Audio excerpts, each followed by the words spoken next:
Mama na baba, wazazi wote wa Brian Oniang'o, Benjamin na Amulele William, tumefika kusema pole pole pole sana. Mama, wewe ulitutuma mkiwa na baba, mkiangalia wale watu wenu, watu wetu walikuwa wameuawa Nairobi, tukuje upande huu tuone vile watu wetu pia walikuwa wamefanywa na serikali ya Ruto. Na kwa hiyo mimi hayo pekee ndio nitasema imenifanya nifike hapa. Kwanza tukafika Kisumu, tukapata kukiwa wameua watu, tayari walikuwa wamekufa watu 4 kwa hospitali ilikuwa inaitwa Chiga. Tulikuwa tumefikiri hiyo ndio mwisho. Tukaambiwa governor kwamba mambo iko huko Jaramogi Oginga Teaching and Referral Hospital. And hapo ndio tulienda tukapata Brian na William. Hiyo asubuhi tuliingia 28th. Moja wa vijana alikuwa amekufa hiyo asubuhi. Alikuwa amepelekwa mochari tayari. Tukaingia na yule mama alikuwa pale akiwaangalia. Kwa sababu ya ya mambo ya ICU hatungeingia wajumbe wote tukiwa hapa. So mama, tukaingia na Honorable Fatuma Mohamed. Yule alikuwa amefariki tayari, alikuwa kwa ICU bed number 2 na mwenzake huyu akiwa kwa ICU bed number 5. Sasa kwa wazazi kuona ile bed imebaki wazi, kwa kweli ilikuwa ni uchungu sana.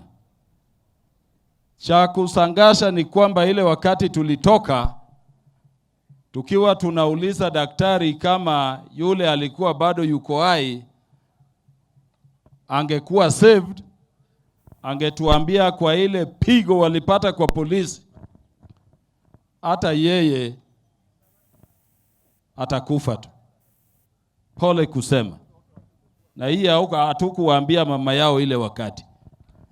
Hawa vijana wawili walivamiwa tarehe 21, polisi akagonga gate, akaingia kwa nyumba, wakagonga mlango, wakatolewa. Na chenye imeua hao vijana wawili ni kwamba hii mishipa ya damu inapeleka damu kwa kichwa. Yaligongwa na rungu ya polisi ikakatika yote. Ndio maana daktari alikuwa anatuambia hata kama yule bado ako kwa oxygen, hata yeye hawaoni kama atatoka pale akiwa hai, sababu oxygen na damu haikuwa inafika kwa kichwa. Hiyo ndio kifo hawa wamepata. Hawa hawakuuawa kwamba walikuwa maandamano. Walikuwa ni watu wako kwa nyumbani, na vile mmesikia mama ikisemwa hapa na wamama wa pale, wanaume wote walikuwa ni ukipatikana kwa nyumba unauawa. Sasa wamama ndio walililia mama yao akisema, we unalala na watoto wao, watoto wako wanapigwa kama nyoka pale wanauawa. Hiyo ni mambo ya busara au mbaya? Tunailani hatuilani? So hivyo ndivyo tuko hapa.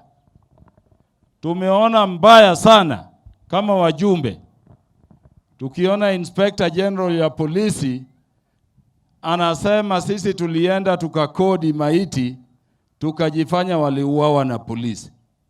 Sasa kwa media leo mko hapa, mchape picha, fungulieni sanduku, uone mambo polisi ikasema, uambie taifa lote. Hatuwezi kaa kwa ile hali watu wetu wanauawa na pia sisi pia tunanyamazishwa, hatuwezi sema. Ndio maana juzi tulikuwa televisheni huko Nairobi, waliniletea mjumbe mwingine mjinga kutoka huko Mount Kenya. Anasema hakuna maiti, anakubaliana na Kome. Niwaambia wewe ni binadamu ya mafia kuku pumbafu sana. Sijui nani alikuita. Nilifanya vizuri au mbaya? Mnauawa sababu nyinyi nyote mlipigia kura Raila Amolo Odinga. Na hao watu wanafikiri watatutisha.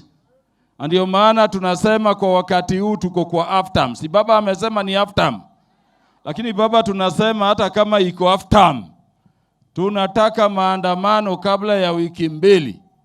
Maandamano ya kutoa mtu mjinga anaitwa Kome mamlakani. Uwezi kama state officer ukasema mambo yale Kome amesema na bado umebaki hapa. Kama tuko kwa nchi ambayo inajumuisha watu wote. Kome mjinga sio mjinga. Ruto anakonda akondi. Nyinyi ndio mmesema, mimi sijasema. Mama Recho atalia, atalia. Mungu wa warehemu. As lawyers from across the country, tumesema tuko half time, but we are collecting all evidence. And to this family, as Baba has indicated, justice must be done this time. We were in hospital to collect evidence. We are here largely to collect evidence.